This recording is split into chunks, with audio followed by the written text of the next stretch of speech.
Historically, there were many challenges that were facing African Americans in human resources. Those issues being, how do I advance my career?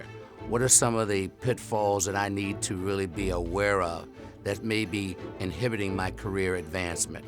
And what support groups or support personnel that's out there that I can call on that may give me some tips to solve those issues or really just let me air those issues out.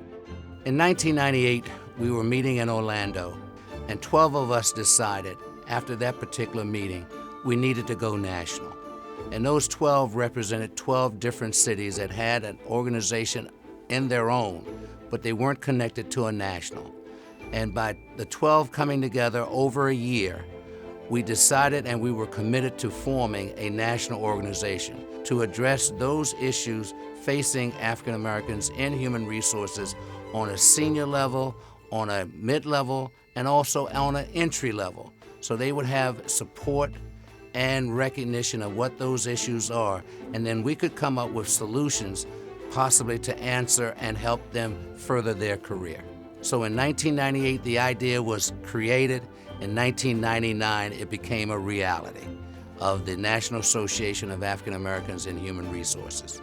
Our association partners with organizations, and the key word here is association. So we're not a league, we're not a society, but we're an association, and that means we establish relationships in an effort to connect with people. And it's through those connections that we're able to influence organizations to work to their highest potential. One of the things I think is that's really unique about NAAAHR is our focus on partnerships and our partnerships with corporations throughout the country. One of the things that we do extremely well is developing candidates from a professional development standpoint, our national conferences, providing those with continuing educational benefits and credits as well for their learnings throughout the year. And what that affords us is being able to really provide our corporate partners with a very strong, competitive, diverse pipeline of candidates, not only from the entry level, but also at the executive level as well. And so we're really excited to partner with those organizations who are interested in really diversifying their pipeline of candidates.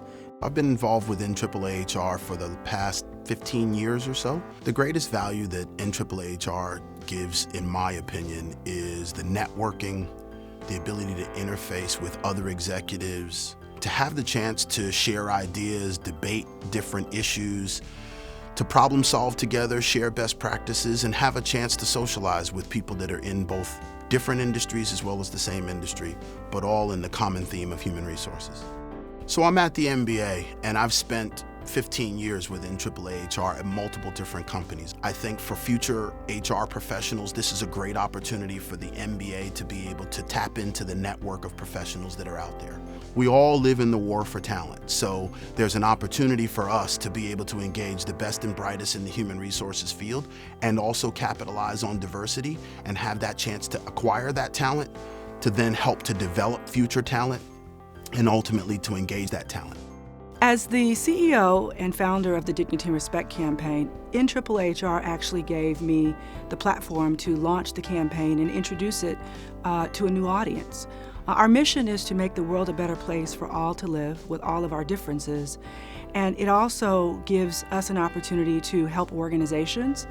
And much of our initial business came from our connections and interactions from that very first conference. So I'm grateful for that as well.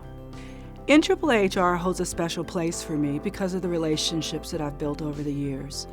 There are people that I continue to bounce ideas off of. I think it's also a great opportunity to help others. I think that NAAAHR is not just a conference, it's not just a program, it's not just a membership.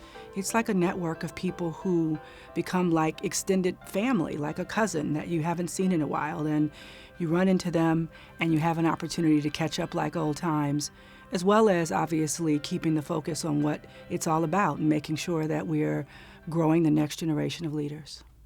I think it's important to have a platform like NAAAHR, one, because of the main subject. HR stands for human resources.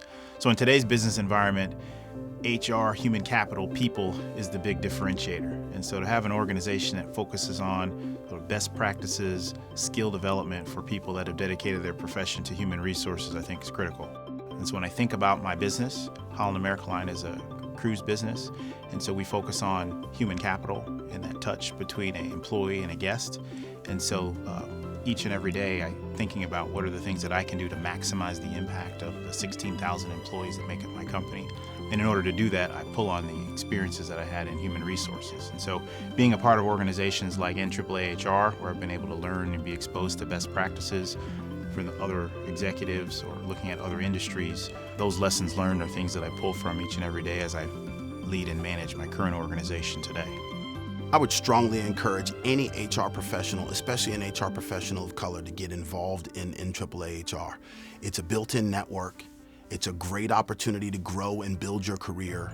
It's access to professionals that have been in this business for many years, all the way from the most senior down to the person that you would consider to be your peer. It's the greatest opportunity for people at all different spectrums on that continuum to be able to interact with those that are just like them and those that they aspire to be like. So our organization is called the National Association of African Americans in Human Resources, but we really want people to understand that we're not just for any group. We represent all groups, and the way we do that is people who are aligned with our mission can definitely be a part of our organization. As we look forward to the future, it's never been brighter. We started out nationally. We're looking at now the whole global society. So we're looking at it from an international scope. Our membership has always been open, but now we're seeing interest from overseas, so that changes our even perspective of our membership. We're also seeing a need now to develop leaders, and that's why we're instituting our National Association Leadership Institute.